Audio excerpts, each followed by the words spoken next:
bisa menjadi nyata jika kita tak bersama. Selalu percaya dan yakinkan semua.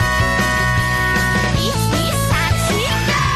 Assalamualaikum warahmatullahi wabarakatuh. Perkenalkan, saya Najmi Fajriya dan teman saya Siti Nur Hasanah. tak hanya ada kami berdua, melainkan ada Tita Zulfiqar dari Universitas Aulia Rafida. Dan Iva Khairunisa. Kami di sini mewakili kelompok E untuk membuat video edukasi tentang aliran psikologi transpersonal. Kami akan membahas mengenai pokok bahasan aliran tersebut, tokoh utama, implikasi dalam kehidupan sehari-hari, kelebihan dan kelemahan, serta contoh studi kasus dalam aliran psikologi transpersonal. Simak video berikut ini ya, tapi jangan lupa like, comment, subscribe. Beberapa dari kalian pasti pernah merasakan momen ketika merasa terhubung dengan sesuatu yang lebih besar, bahkan lebih besar dari diri kalian sendiri. Nah, pengalaman ini biasanya terjadi saat kita melihat keindahan alam, mendengarkan musik yang menyentuh hati, melihat karya seni, atau saat melakukan meditasi maupun ibadah. Fenomena seperti ini dikenal dalam psikologi transpersonal, yaitu bidang yang mempelajari pengalaman yang dianggap melampaui identitas pribadi seseorang.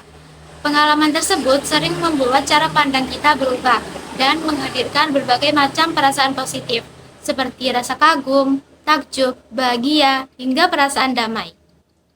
Psikologi transpersonal sendiri memadukan berbagai teori psikologi dengan nilai-nilai spiritual dari berbagai budaya dan agama.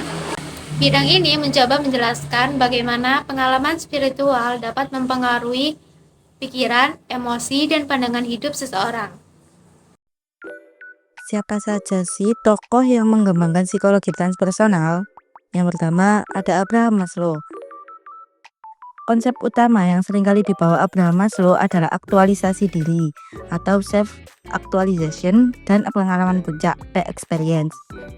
Yang kedua ada Ken Wilber.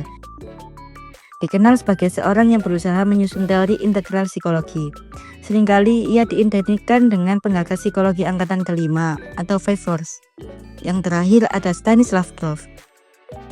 Kontribusi Stanislav Grof paling penting adalah memahami pengalaman transpersonal dari pengalaman individu. Transpersonal dibagi 3 kategori pengalaman, yaitu pengalaman realitas konsensus, melampaui realitas konsensus, dan pengalaman psikoid pada batasan fisik.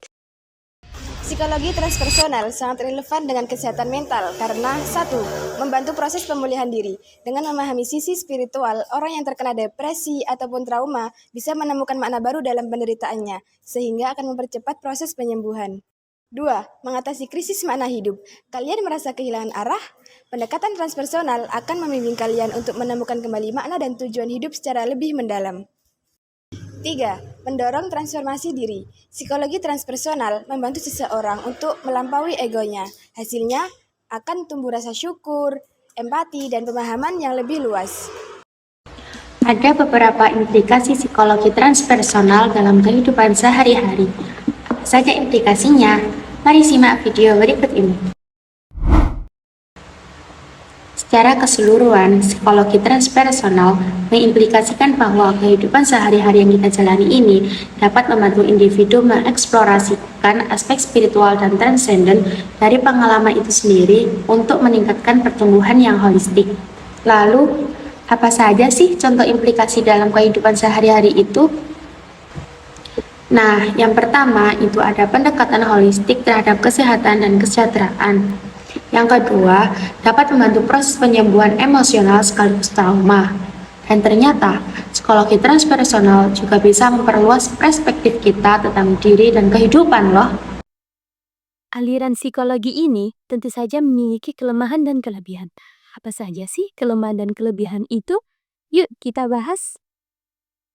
Jadi, salah satu kelebihan aliran ini adalah memperluas pemahaman kita tentang konsep kesehatan mental, memahami manusia secara holistik, meningkatnya kesejahteraan psikologis, mendorong etika dan nilai-nilai universal, mengeksplorasi aspek-aspek pemikiran manusia seperti kreativitas, akumulasi, dan penerapan kebijaksanaan.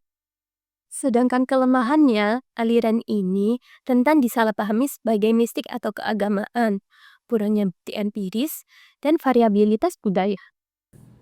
Contoh kasus dalam aliran psikologi transpersonal ini meliputi trauma masa kecil. Trauma tersebut diakibatkan oleh orang-orang sekitar yang membuat diri kita merasa tidak percaya diri. Nah, penyelesaian kasus ini dengan cara psikoterapi berbantuan psikedelik atau yang disebut dengan PAP. Pendekatan ini digunakan untuk membantu perawatan holistik terhadap cedera psikologis yang disebabkan oleh trauma dan pengalaman buruk masa kecil. Kesimpulan yang bisa saya petik adalah bahwasannya psikologi transpersonal merupakan salah satu bidang psikologi yang mengintegrasikan konsep, teori, dan metode psikologi dengan kekayaan spiritual dari bermacam-macam budaya dan agama. was all alone with the love